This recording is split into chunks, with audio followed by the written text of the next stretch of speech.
Morty, I'm gonna need you to join me on a new adventure here. We're gonna be Cleveland Browns fans this year, and well, I made some bets, and I'm feeling good about it. But well, you know, Rick, I find it easier just to be a Patriots fan, you know. And I was afraid you were gonna say that. If you were gonna be a real Browns fan, we gotta get this stuff out of your head. Well, I call these Haslam's mind blowers, and behold. These are things I need you to forget, Morty. First one here will be Brandon Whedon. You mean a grown man thought that pass was a good idea? Don't worry, Morty. There's plenty more you gotta forget here. I like this one the best. You want to get this one out of your memory as quick as possible. Be free of his memory. You know, Rick, this might have been unnecessary. Kind of forgot this guy existed anyway.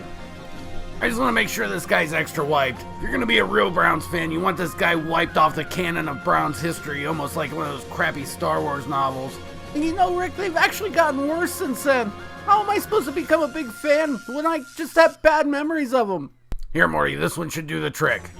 You know, Rick, this just looks like a funeral procession for garbage. Well, Morty, it actually kind of was. This was a perfect season parade. This is where fans just sort of drove around the stadium and complained about how bad the team had been. Wouldn't you think that a faux celebration like this might cost the team free agents? Shut up, Morty. Nobody asked you. I think you're right, Rick. The Browns are the team for me. I only have pleasant memories. I can only remember the first 14 games of 2007. I'm glad you see it that way, Morty, because, I know, Rick. They're gonna win 8 games or degenerate gamblers are gonna kidnap Dad.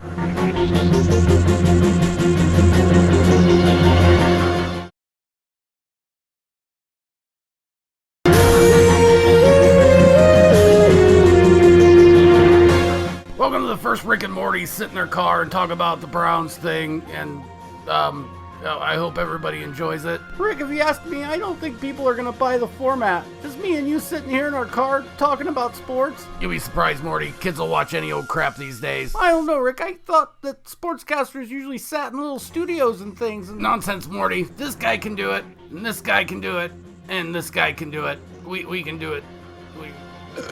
And we have a 3-camera setup and graphics. Well, I guess you thought everything, Rick. Wait, this is what the graphics are gonna say? You suck, Rick. And it's perfect. If the Browns suck this week, we just title the video something like Hugh Jackson sucks balls. But we gotta get on to our main part of the show here. In our Browns news, the Browns cut their roster down to 53, and a lot of people got their panties in a bunch because their favorite 4th-string tight end that was a star on a reality show didn't get to make the team. Rick, I cried for an hour when I saw him get cut.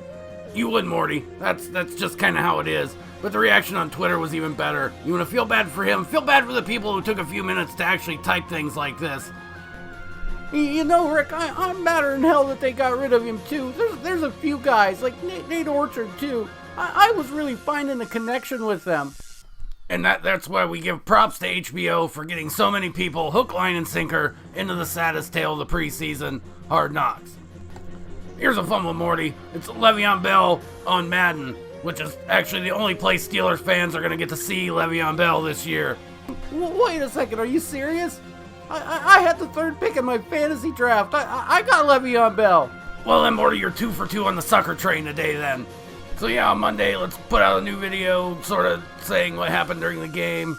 I'll try not to make a prediction right now because I don't want to be wrong. I don't know, Rick. I'm looking pretty forward to the team. I think they're going to win by at least 30. Believe me, Morty, for a lot of TV's sake, they better.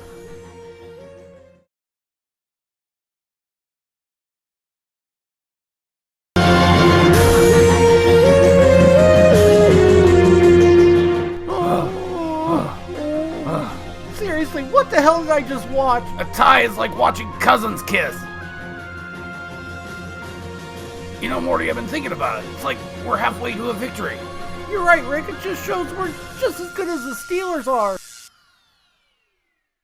I mean, if you're going to call a penalty on one side, why can't you call it on the other? So many little mistakes. It's like, can't you just stop screwing up?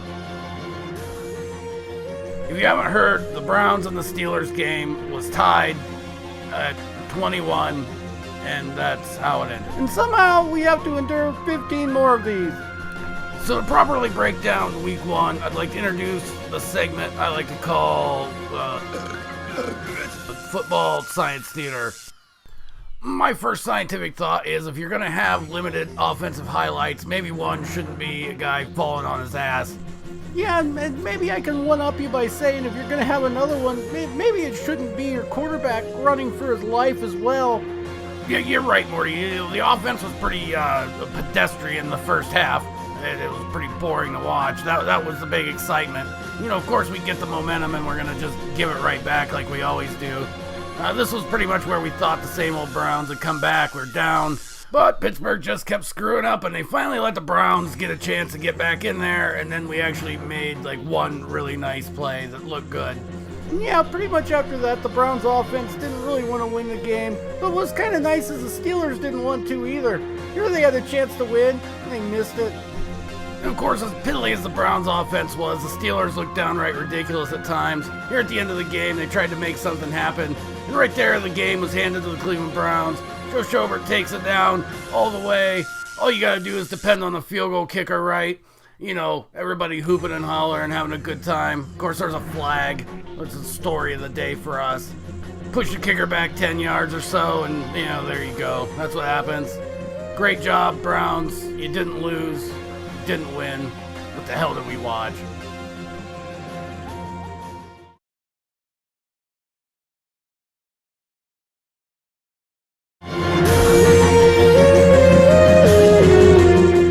I'm a man of science, and I can't even explain it. I have no idea how this keeps happening. I mean, of all teams for this to happen to. Because if we go back in history and look at it, football was invented in the 40s, and they didn't know what to do with their grass fields. And they never really heard of soccer, so they didn't know to kick a ball around. So they invented a game that used the ball, but they kind of just mostly ran it and threw it, and all tackled each other.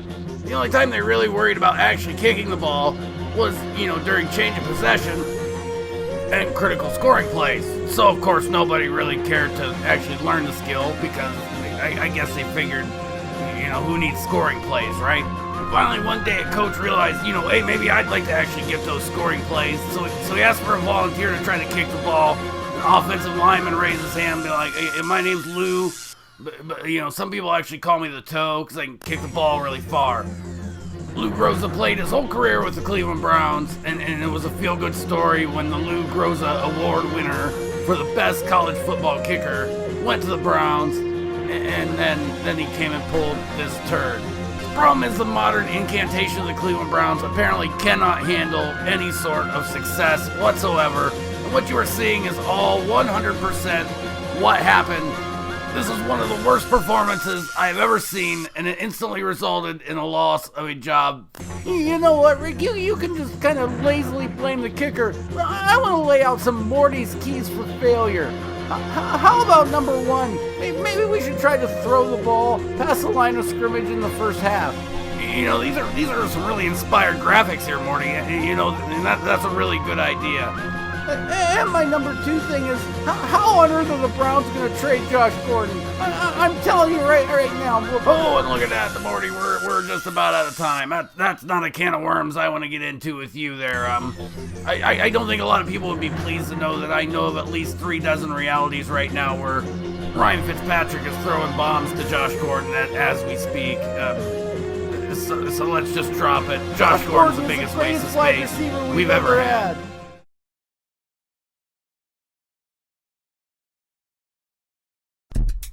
Alright, drop the beat, Morty. I'm MC Rick, and I'm here to say one win, and I won a battle rap away. Baker Mayfield, he was no fool, just told Sam Darnold should have stayed in school, and turned our fans to a happy mob, and likely even saved Hugh his job. It's nice to see these old farts see the light. Us kids can finally say, hey, we were right. Down 14-0 when he came in the game, then he played like a lock for the Hall of Fame. About the defense, let's rhyme on them. We are 3-0 when against the spread. Baker's in Canton, he will see many smiles of standing on the stage with a kid named Miles. After this year, there's one thing I'd know. I would look to draft another Badger named Joe. We even have good players for fantasy. We might have more turnovers than a bakery. Isaiah Kroll tried to be the most, but your celebration came off gross. But where the Browns put the ball, my friend, makes you lucky that it's tapered at the end. Carlos Hyde, the story is his, scored so much that he had a kid. The day has come, and at long last, the Browns went and kicked someone else's ass. Well, I liked that game, and it was fun, but our record's still stupid, 1-1-1. I've seen some things under many suns, but in this reality, the Browns just won.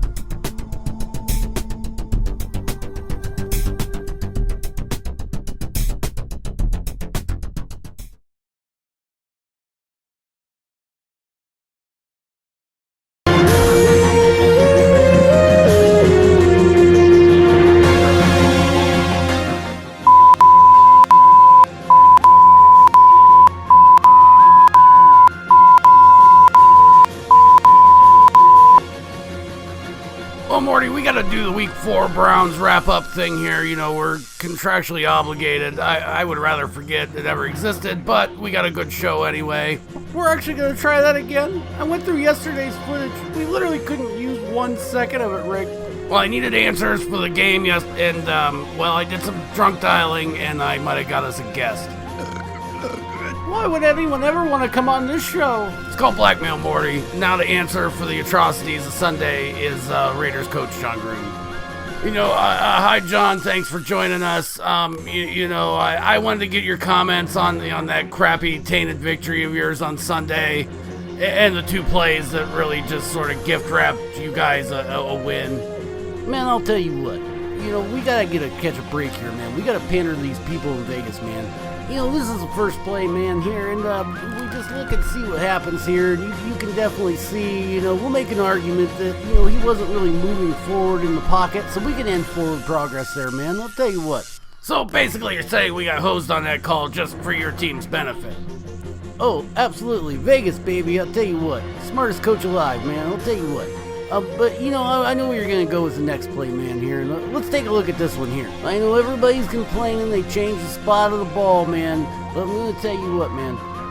This was not the NFL's doing. Initially, they were going to let the Browns win the game, man. But someone hit the overtime button at the BW3s, man. And that is actually the truth of what happened there. It was the NFL then changed the call after the overtime button was hit. So that's the story, man. I'll tell you what. You have a good one. So yeah, we got hosed, and you know, maybe we deserved it. I want to talk about, you know, McNeil posting this to the Raiders. Perhaps he's never seen the Browns before. I wouldn't post this up by 40 with 12 seconds to go in a game. You know, if karma's real, I'd beat him with Dwayne Rudd's helmet.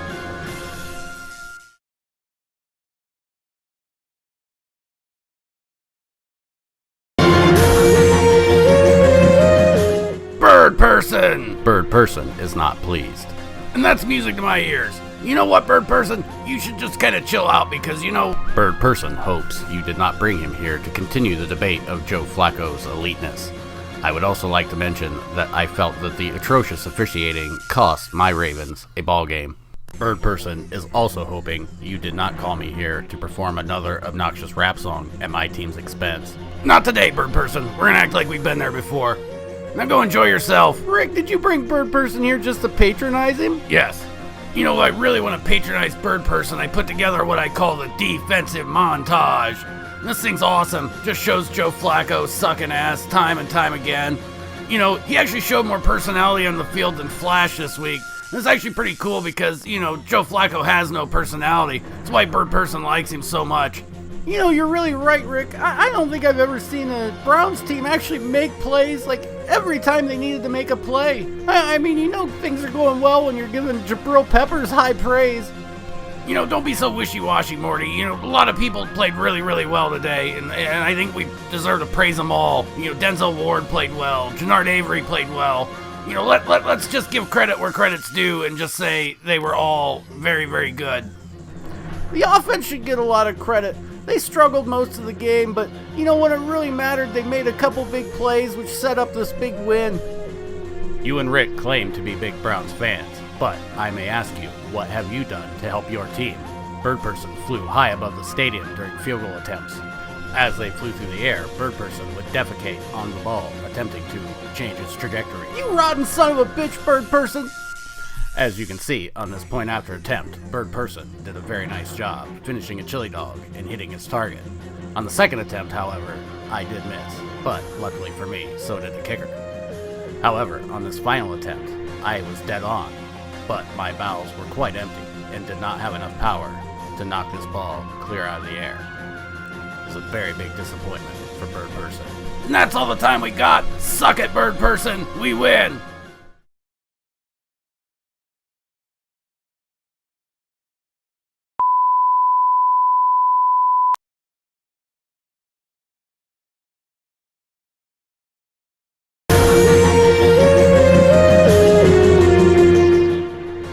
Not the show I really wanted to make today. I was hoping this would be like the celebration of the end of Hugh Jackson, and well, doesn't look like that's gonna happen for me. So I want to talk about maybe Baker Mayfield, and he struggled. And I thought maybe we could talk about some ways he could improve. Well, Rick, I was afraid you were going to say that. You see, I'm not your Morty. I'm the Morty from the Rick Citadel, who won the presidency of the Rick Citadel Browns Backers Club. And I'm going to be in charge of, the narrative from here on out. And we won't be making fun of Baker anymore, at all. Hate to break this to you, Morty. This is just an illusion. I'm not going to let you anywhere near my spaceship where I film my Brown show, and you might want to hang on. I won't be silenced by some punk Morty at the Rick Citadel. Whoa! I'm warning you, Rick. I got your Morty. Alright, I'll shut up about Baker if you just give me my Morty back, but what else do I gotta say? I also know you, Rick. You better never say anything bad about analytics. PFF is like godly. I would think a man of science wouldn't scoff at their numbers. Analytics is probably a deal breaker, Morty. I've had about enough of these analytics freaks in my mentions. Every time I say something nasty about some stupid number they put on a piece of paper, and they multiply like rats. It's just like, once one's in there, there's like 1 million in your mentions. You can't get rid of them. So tell Morty I'm sorry, but I got my principles. Don't say I didn't warn you, Rick. I'll be back. Hell hath no fury like a millennial who's been disagreed with. I just wanted to take a little poll. Put your hand up if you think Baker could have played a little bit better last week. Do. For the record, I thought he was perfect. I agree. And I think we should fire Hugh. I think we should promote Todd Haley, even though the offense hasn't been that good. Anything's better than Hugh. And if you disagree, I'll be in your mentions. I'll just be trolling you away.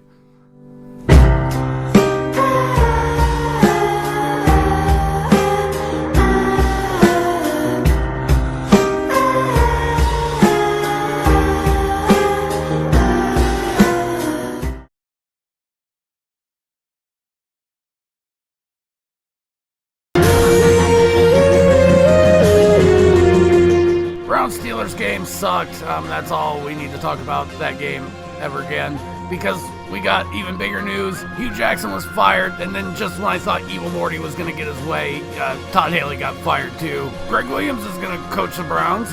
Come get some, I guess, what could go wrong? I guess I just don't understand why we would fire a coach after he's won 10 games. I should explain. Last week, Evil Morty, in an attempt to censor our show, kidnapped my Morty. And, I had to get a new Morty. This Morty left the Jets game on repeat for 9 times, and now he thinks we've won 10 games. So this Morty's pretty much broken. So let me bring you the real Hugh Jackson's highlights of his career for the Browns. And that pretty much covers Hugh's highlights. And, highlights for the week, because we didn't do anything at the trade deadline. I thought the second half of the Jets games had lots of highlights. As you can see, dead air would be better than this Morty, so I had a segment I wanted to do for Steelers Week anyway. It's just sort of an award I came up with for the, my favorite subsect of Steelers fans, the backwoods hillbillies that live in the rural areas outside of Pittsburgh. Well, I ran a contest to see if I could find the dumbest one, and the nominee that won is Scary Terry. This guy, I guess they finally found out about the Ice Bucket Challenge like 2 years too late. It's in some backwoods town outside of Pittsburgh. And Scary Terry said Steelers fans aren't pansies and pour ice on themselves, and he did the first ever boiling water challenge, and he disfigured himself and burned his hands real bad. And now I think it's also really cool that the kitchen knives he now uses for fingers looks like they're sticking in your nose. It's awesome. The graphics department really hooked me up this week. On a side note, Scary Terry before the boiling water incident was known as Harry Terry. That's actually a really gross fact. Yeah, you're the dumbest backwoods Steelers fan, Scary Terry. Congratulations, season's half over. I want to thank everyone who's made it halfway through this season with me. We'll be back next week with a new coach and a new Morty. What'd you just say, Rick?